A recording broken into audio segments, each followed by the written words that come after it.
Assalamualaikum warahmatullahi wabarakatuh. Alhamdulillahirabbil alamin wa bihi nasta'in wa ala alihi washabihi ajmain amma ba'du. Sebelumnya perkenalkan, nama saya Novianti Nur Farisma. Saya dari kelas 10-11. Pada kali ini saya akan menceritakan kisah Muhammad bin Abdullah diangkat menjadi nabi. Ketika Muhammad bin Abdullah telah mendekati umur 40 tahun, beliau banyak menghabiskan hari-harinya untuk mengasingkan diri. Aktivitas tersebut beliau kerjakan setelah melalui perenungan yang lama, dengan membawa roti dari gandum dan air. Beliau pergi ke Gua Hira di Jabal Nur. Selama bulan Ramadan, beliau di gua ini dan tidak lupa memberikan makanan kepada setiap orang miskin di sekitar sana. Selama bulan tersebut, beliau menghabiskan waktu untuk merenungkan, memikirkan keagungan alam di sekitarnya dan kekuatan tidak terhingga di balik alam. Beliau tidak pernah puas melihat keyakinan umatnya yang penuh dengan kemusyrikan.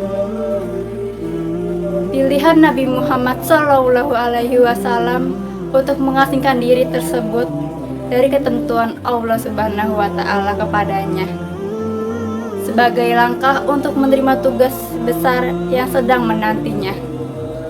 Ketika memasuki tahun ketiga dari pengasingan dirinya di Gua Hira, tepatnya di bulan Ramadan, Allah menghendaki rahmatnya dilimpahkan kepada penduduk bumi dengan memberikan kemuliaan kepada beliau berupa pengangkatan sebagai nabi dan menurunkan malaikat Jibril kepadanya dengan membawa beberapa ayat Al-Quran.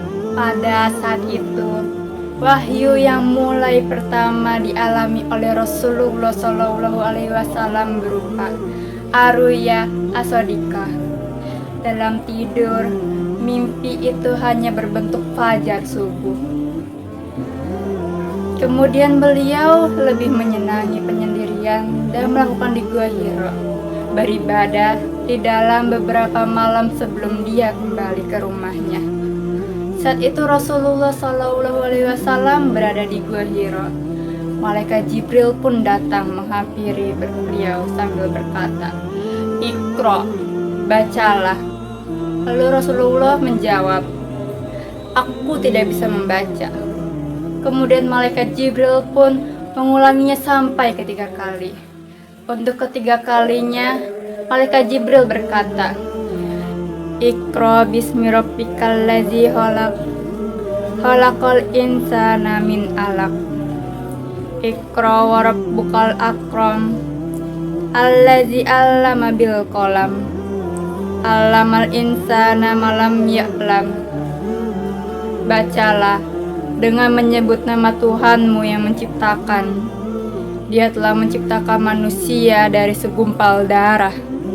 Bacalah, dan Tuhanmu lah yang maha mulia, yang mengajarkan manusia dengan pena. Dia mengajarkan manusia apa yang tidak diketahuinya. Setelah mendengar itu, Rasulullah SAW pulang dengan merekam bacaan tersebut dalam kondisi hati yang bergetar, dan beliau menghampiri Khadijah dan berkata, "Selimuti aku, selimuti aku." Beliau pun diselimuti hingga rasa takutnya hilang. Jadi itulah 5 ayat pertama dari surat Al-Alaq yang diturunkan melalui malaikat Jibril kepada baginda Nabi Muhammad SAW di bulan Ramadan. Adapun 3 teori diturunkannya Al-Quran. Teori pertama, pada malam Lailatul Qadar, Al-Quran dalam jumlah dan bentuk yang utuh dan komplit diturunkan ke langit dunia. Teori kedua, Al-Quran diturunkan ke langit dunia selama 20 malam Lailatul Qadar.